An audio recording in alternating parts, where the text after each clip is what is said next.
Hello అందరికీ. ఈ వీడియోలో మనం అరుణాచలం అండ్ కాంచీపురం ఎక్స్ప్లోర్ చేద్దాం. ఈ వీడియో కనుక మీకు నచ్చితే please like, share and subscribe. రీసెంట్గా మేము ఎక్స్ప్లోర్ చేసిన ప్లేస్ అరుణాచలం. హైదరాబాద్ నుండి మేము కార్లో ట్రావెల్ చేసాం. హైదరాబాద్ నుండి అరుణాచలంకి 711 కిలోమీటర్స్ దూరం ట్రావెల్ చేయాలి. అప్రాక్సిమేట్గా 13 అవర్స్ పడుతుంది. ఇప్పుడైతే మేము పాండిచ్చేరి నుంచి అరుణాచలంకి బయలుదేరుతున్నాం. ఈ ట్రిప్ గురించి నేనైతే చాలా ఎక్సైటెడ్గా ఉన్నా, ఎందుకంటే ఇది నా ఫస్ట్ టైం అరుణాచలం వెళ్ళడం. చాలా రోజుల నుంచి అరుణాచలం వెళ్దాం అని అనుకోవడం, ప్రతిసారి ఏదో కారణం వల్ల వెళ్ళలేకపోవడం. కానీ ఈసారి మాత్రం మమ్మల్ని ఆ శివుడే పిలిచినట్టు అనిపించింది. చాగంటి కోటేశ్వరరావు గారు మాటల్లో చెప్పినట్టు, దేవుడు అనుకరిస్తేనే మనం వెళ్ళగలం అని అర్థమైంది. అలా అనుకుంటూనే అరుణాచలంకి వచ్చేసాం. ఎంట్రన్స్ దగ్గర కార్ పార్క్ చేసి ఇప్పుడు మేమైతే రాజగోపురం దగ్గరికి వెళ్తున్నాం. అక్కడ దీపం పెట్టి మేము గిరి ప్రదక్షిణం స్టార్ట్ చేయబోతున్నాం.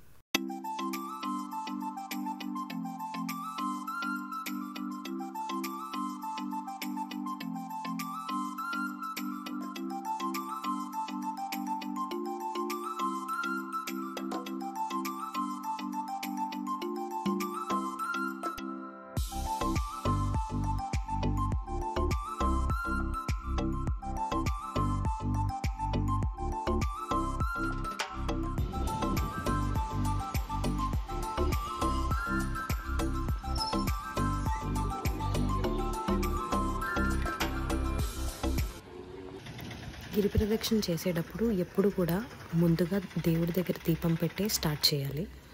గిరి ప్రదక్షిణం మొత్తం 14 కిలోమీటర్స్. ఇది మీరు స్క్రీన్ షాట్ తీసుకోండి. గిరి ప్రదక్షిణం చేసినప్పుడు దారిలో మీకు 8 లింగాలు కనిపిస్తాయి. ఈ లింగాల్ని దర్శించుకుంటూ మీరు గిరి ప్రదక్షిణం చేయాలి. ఇదే మేము దర్శించుకున్న ఫస్ట్ లింగం, అగ్నిలింగం. ఇంకొంచెం డిస్టెన్స్లోనే మీకు యమలింగం కనిపిస్తుంది. 5 కిలోమీటర్స్ దగ్గర మీకు నైరుతి లింగం కనిపిస్తుంది. 7 కిలోమీటర్స్ రాగానే సూర్యలింగం కనిపిస్తుంది. గిరి ప్రదక్షిణలో ఎప్పుడు కూడా 7 కిలోమీటర్స్ ఫాస్ట్గానే అయిపోతాయి. ఆ తర్వాత నుంచే కష్టంగా ఉంటుంది. నేనైతే ఇదే ఫస్ట్ టైం గిరి ప్రదక్షిణం చేయడం. చాలా నొప్పి వచ్చే కాళ్ళు. ఆ పెయిన్ భరించలేక లెగ్ మసాజ్ చేయించుకోవాల్సి వచ్చింది. ఇక్కడి నుంచి మీకు వాయులింగం, కుబేరలింగం, ఈశాన్యలింగం ఇవన్నీ దాటుకుంటూ వెళ్ళాలి. ఎప్పుడైనా సరే మీరు గిరి ప్రదక్షిణ స్టార్ట్ చేయాలనుకుంటే ఎర్లీ మార్నింగ్ స్టార్ట్ చేయండి, అరౌండ్ 1 AM. మేమైతే మార్నింగ్ 6 o'clockకి స్టార్ట్ చేస్తే ఇప్పుడు ఆల్మోస్ట్ 12 అవుతుంది. ఈ ఎండ చాలా ఎక్కువగా ఉంది, కాళ్ళు కాలిపోతున్నాయి.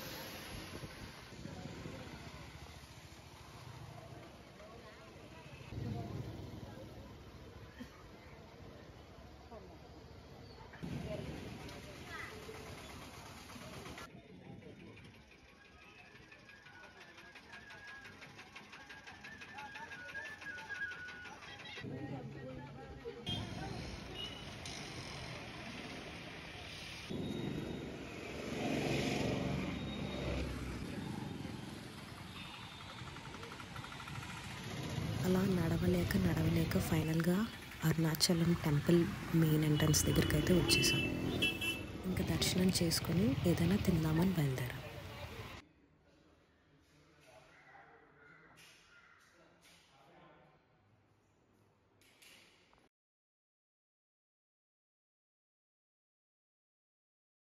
ఇదే మేము అరుణాచలంలో ఉన్న స్టే. మీకు డీటెయిల్స్ కావాలంటే కింద కామెంట్స్లో మెన్షన్ చేయండి. రూమ్కి వచ్చేటప్పటికి ఇంకా టోటల్గా వెక్స్ అయిపోయి మేము ఎక్కడికి కదలలేక రాత్రి డిన్నర్కి బయలుదేరాం. డిన్నర్ కోసం మంచి కేఫ్ ఎక్కడుంది తిరువనామలైలో అని సెర్చ్ చేస్తే ద డ్రీమింగ్ ట్రీ రెస్టారెంట్ అని వచ్చింది.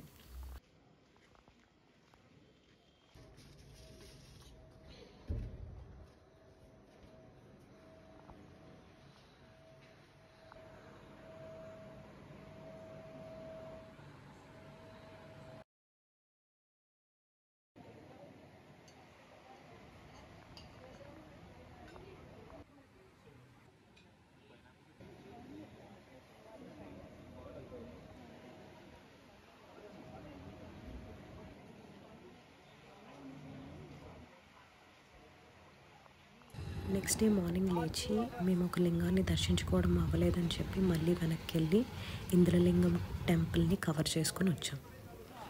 ఇంక ఇక్కడి నుంచి కాంచీపురానికి స్టార్ట్ అయ్యాం. అరుణాచలం టు కాంచీపురానికి అబౌట్ 100 కిలోమీటర్స్ ఉంటుంది. అప్రాక్సిమేట్గా ట్రావెల్ చేయడానికి 3 hours పడుతుంది.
ఇప్పుడైతే మేము కాంచీపురం వచ్చేసాం.